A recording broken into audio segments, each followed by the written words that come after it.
तो जैसा हमने अपने शो का नाम रखा है कि विपक्ष का पक्ष क्या है, क्या आपकी टिप्पणी है इस समय राजनीतिक परिदृश्य में विपक्ष को देखते हुए, 24 को देखते हुए? नहीं, विपक्ष का पक्ष क्या है उससे पहले विपक्ष का मुद्दा क्या है। विपक्ष जीतकर चुनाव सरकार बनाना चाहता है या सिर्फ मोदी को हटाना चाहता है? अब सुनने में तो ये लगता है कि दोनों का मतलब तो एक ही हुआ। मोदी हटेंगे तब भी विपक्ष में जो दल है उनकी सरकार बनेगी, और जो है विपक्ष की सरकार बनेगी तो बनेगी ही, मोदी हटेंगे ही। लेकिन एक नकारात्मक है और एक सकारात्मक है। सकारात्मक ये है कि हमारे पास ये नैरेटिव है, हमारा ये विजन है, इसलिए हमको वोट दीजिए। हम जो विजन बता रहे हैं वो नरेंद्र मोदी और उनकी पार्टी जो सरकार चला रही है उससे इस तरह से बेहतर है। आपके जीवन में ये परिवर्तन आएगा, आपके जीवन स्तर में इस तरह का बदलाव आएगा।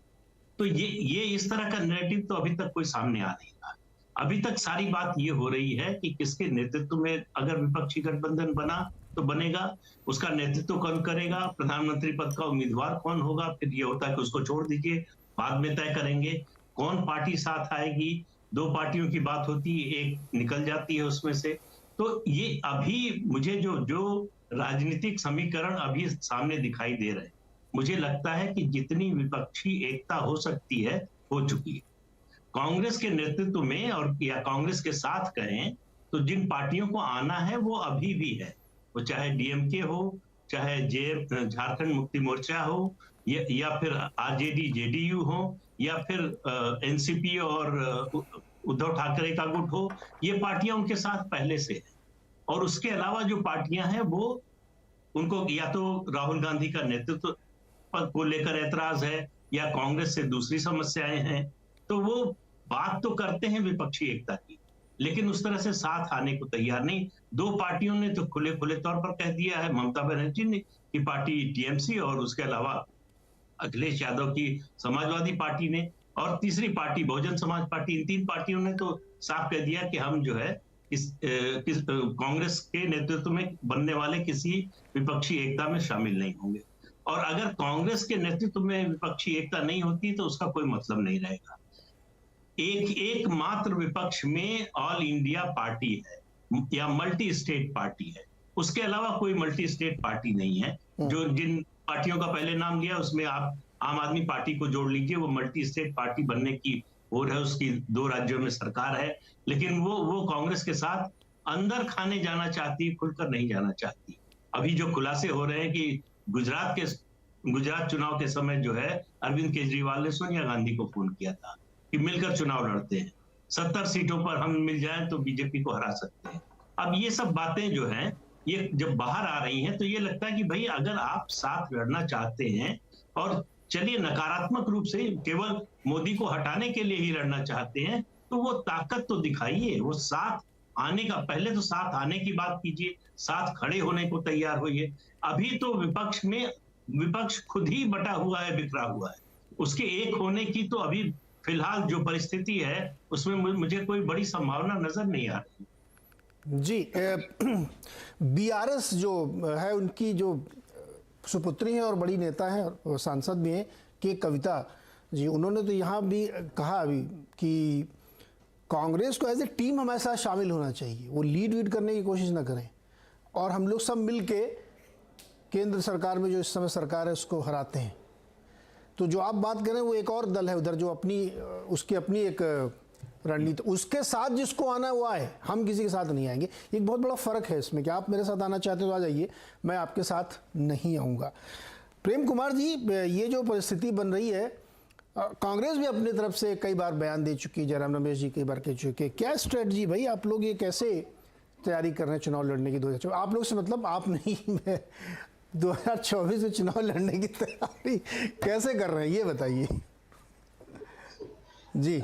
देखिए नीरज जी, विपक्ष के नाम पर जो भी विमर्श इन दिनों हो रही है, अच्छा पहले एक मिनट प्रेम कुमार जी, इस समय कौन है विपक्ष, मुख्य विपक्ष?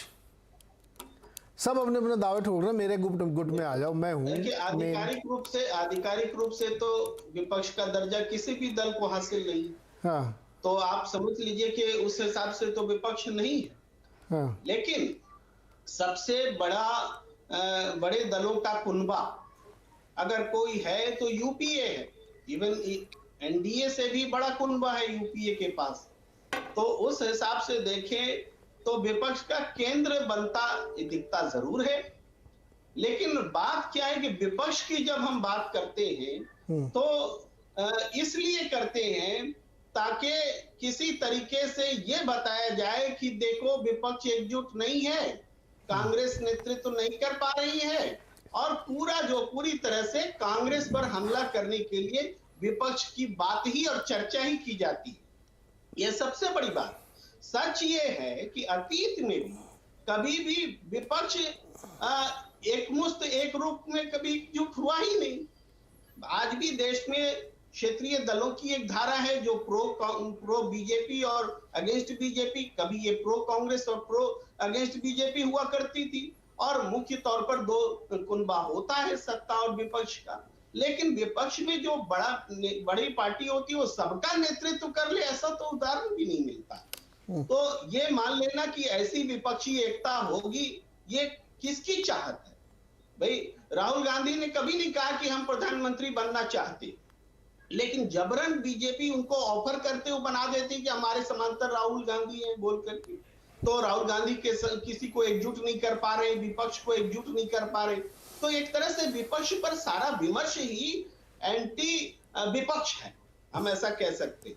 अगर स्टेट लेवल पर देखें तो राज्यों में बीजेपी विपक्ष में है, क्या वहां वो एकजुटता कायम कर पाती है? क्या बीजेपी उन स्टेट्स में जहां वो विपक्ष में है विपक्षी एकता कर पाती है क्या? नहीं, ये विमर्श ही बेमानी है। नहीं प्रेम कुमार जी, अच्छा तथ्यात्मक रूप से मुझे ये बताइए, देखिए आप कंपेयर कर रहे हैं 2004 से या उसके आसपास से 2009 से, आज की परिस्थिति काफ़ी बदली हुई है। अगर आप ये कह रहे हैं कि विमर्श ही इसलिए होता है कि कांग्रेस पे हमला किया जाए, तो लेकिन तथ्यात्मक स्थिति क्या है? आज का जो यूपी है, जिसको आप कह रहे हैं कि सबसे बड़ा कुनबा यूपी है, फैक्टफुली जाए तो बहुत वीक है वो, और जो बड़े बड़े छत्रप हैं वो बहुत ताकतवर बने हुए हैं, इसलिए चर्चा बार बार होती है। तथ्य रूप में तो गलत नहीं है ना ये? बिल्कुल फैक्चुअली ये भी सही है जो आप कह रहे हैं, मैं जो कह रहा हूं वो भी सही है। एनडीए के पास संख्या है तब तो पावर में, उनके घटक दलों के पास, खुद बीजेपी के पास इतनी संख्या है कि वो पावर में और 2/3 बहुमत से ज्यादा है। लेकिन विपक्ष में अगर पार्टी के हिसाब से देखें तो घटक दल कांग्रेस के साथ साथ यूपीए के रूप में ज्यादा है, ये भी बड़ा फैक्ट है। तो इस बात को मैं कह रहा हूं, आप भी सही कह रहे हैं, हम भी सही कह रहे हैं। नहीं तो फिर तो जो अभी प्रदीप सर ने कहा कि इरादा क्या है, आप